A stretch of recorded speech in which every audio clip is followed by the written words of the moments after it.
Hello అండి. ఇవాళ రేపట్లో ఏదన్నా ఒక క్రైమ్ అన్నిటికన్నా ఎక్కువగా అవుతుందంటే అది సైబర్ క్రైమ్. పిల్లలు ఎక్కువగా ఫోన్‌లో గేమ్స్ ఆడుతూ ఉంటారు.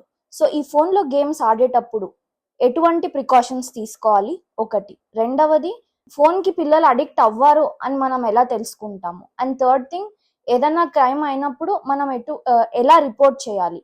ఈ విషయాలు మనం ఇవాళ తెలుసుకుందాం.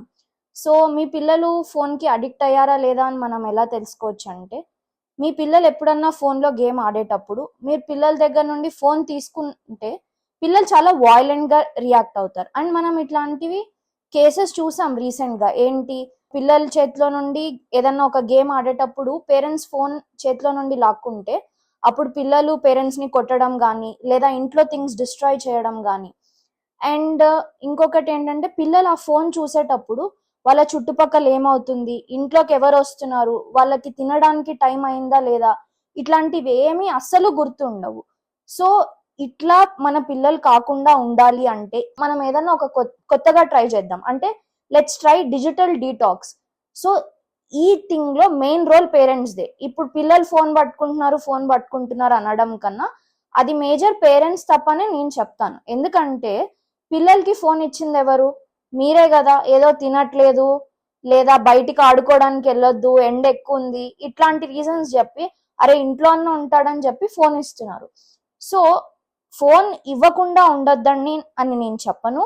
అండ్ ఫోన్ ఇవ్వకుండా ఉండడం కూడా ఒక ఇంపాసిబుల్ థింగ్. కానీ, ఆ ఫోన్‌ని ప్రాపర్‌గా ఇచ్చినప్పుడు ఎలాంటి ప్రికాషన్స్ తీసుకోవాలి and what safety measures should you take. So, phone మీరెప్పుడైతే పిల్లలకిస్తారో, పిల్లలు ఫోన్‌లో ఏం చూస్తున్నారు లేదా ఏం చేస్తున్నారు, అంటే వాళ్ళు ఎటువంటి గేమ్స్ ఆడుతున్నారు, లేకపోతే ఫోన్‌ని ఏ పర్పస్ కోసం యూజ్ చేస్తున్నారు.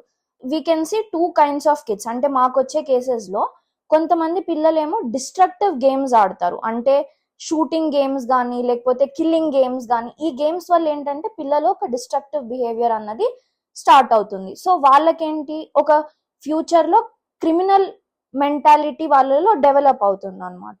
ఇంకొకటేంటి second kind of kids social media వాడుతున్నారు. అంటే పిల్లలకి మీరు ఏ సోషల్ మీడియా అయినా చూడొచ్చు. మీరు ఏజ్ 18 బిలో ఇయర్స్ పెడితే అసలు మీకు సోషల్ మీడియా అకౌంట్ క్రియేట్ చేసుకోవడానికి పర్మిషనే ఉండదు. కాకపోతే మనం రాంగ్ డేట్ ఆఫ్ బర్త్ పెట్టి చాలా మంది పిల్లలు సోషల్ మీడియా అకౌంట్స్ క్రియేట్ చేస్తున్నారు. ఎందుకు ఈ ఇన్‌స్టాగ్రామ్ రీల్స్ చేయడం కైనా పేరెంట్స్ ఎంకరేజ్ చేస్తున్నారు. అరే కంటెంట్ వ్యూస్ ఎక్కువొస్తున్నాయి ఇన్‌స్టాగ్రామ్ రీల్స్ అని చెప్పి. కాకపోతే ఏదన్నా ఒక స్పెసిఫిక్ పర్పస్ కోసం వాడితే పర్వాలేదు. కానీ చాలా మంది పిల్లలు ఏంటంటే తెలిసి తెలియకనో ఆన్‌లైన్‌లో అన్నోన్ పీపుల్‌తో ఫ్రెండ్‌షిప్స్ చేయడం గానీ, వాళ్ళతో ఒక రిలేషన్‌షిప్ బిల్డ్ చేసుకోవడం గానీ, లేకపోతే వాళ్ళేదన్నా మంచి మాటలు చెప్పి పిల్లల్ని మభ్యపెట్టడం గానీ, అంటే దీన్ని మనం టెక్నికల్‌గా సైబర్ గ్రూమింగ్ అంటామనమాట. సో, ఇట్లాంటి ఇన్‌స్టెన్సెస్‌కి గురవ్వకుండా ఉండాలి అంటే, వాళ్ళసలు ఫోన్ తీసుకున్నప్పుడు ఏం చేస్తున్నారు?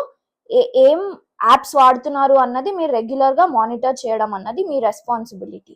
అండ్ ఇంపార్టెంట్ థింగ్ ఏంటంటే time it. I will say time it. Every day ఏ టైమ్‌లో ఆహ్, అంటే మొబైల్ వాడొచ్చు అండ్ ఎంత టైం మొబైల్ వాడొచ్చు. ఇదొక అగ్రీమెంట్ లాగా మీరు మీ పిల్లలతో చేసుకోండి. అండ్ మిగతా టైంలో try to engage them with different activities.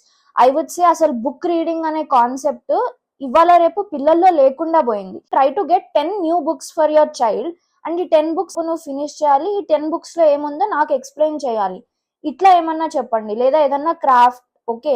లేదా teach them cooking.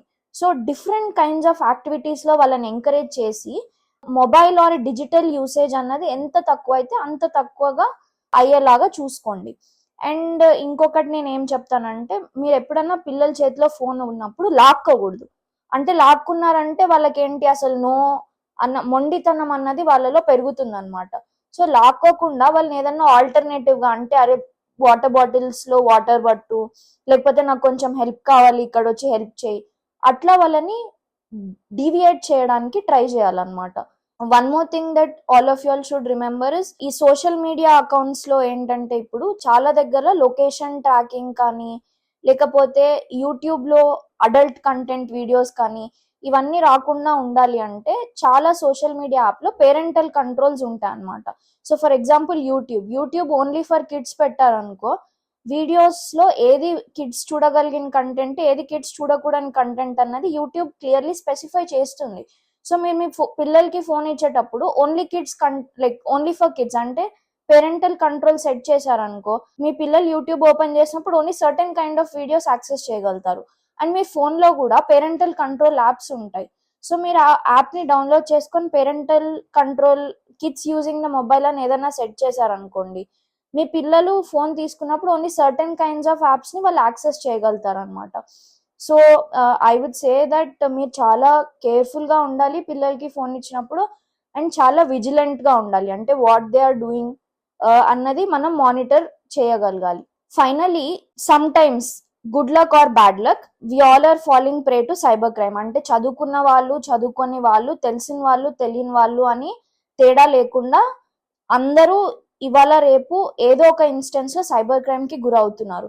So cyber crime కి గురైన వెంటనే మీరు పానిక్ అవ్వకుండా immediately I would say report to the cybercrime helpline number 1930. It's a national cybercrime helpline number. Cyber crime జరిగినప్పుడు every minute అన్నది చాలా precious. మీరు రిపోర్ట్ చేయడంలో ఎంత డిలే అవుతే మీకు ఒక సొల్యూషన్ అందడం నుండి ఒక స్టెప్ అంత బ్యాక్ అవుతున్నట్టు. So report immediately. మీరు ఇంట్లో నుండి బయటికి వెళ్ళాల్సిన అవసరం లేదు, ఒక పోలీస్ స్టేషన్కి వెళ్ళాల్సిన అవసరం లేదు. ఫస్ట్ అయితే ఇమీడియట్ గా పోర్టల్లో రిపోర్ట్ చేయండి, నెసెసరీ ఇన్ఫర్మేషన్ ఇచ్చి. 1930 is the help line number again. And www.cybercrime.gov.in is the website లో మీరు కావాలంటే అనానమస్ గా కూడా రిపోర్ట్ చేయొచ్చు. ఏంటంటే ఏదన్నా సెక్షువల్ అఫెన్సెస్ రిలేటెడ్ ఏదన్నా ప్రైవేట్ ఇమేజెస్ కానీ అట్లా షేర్ చేసినప్పుడు మీరు మీ ఐడెంటిటీ కానీ పిల్లల ఐడెంటిటీ కానీ డిస్క్లోజ్ చేయకూడదు అనుకుంటే పోర్టల్లో అనానమస్ గా కూడా రిపోర్ట్ చేయొచ్చు. థ్యాంక్ యూ అండి. Be safe online.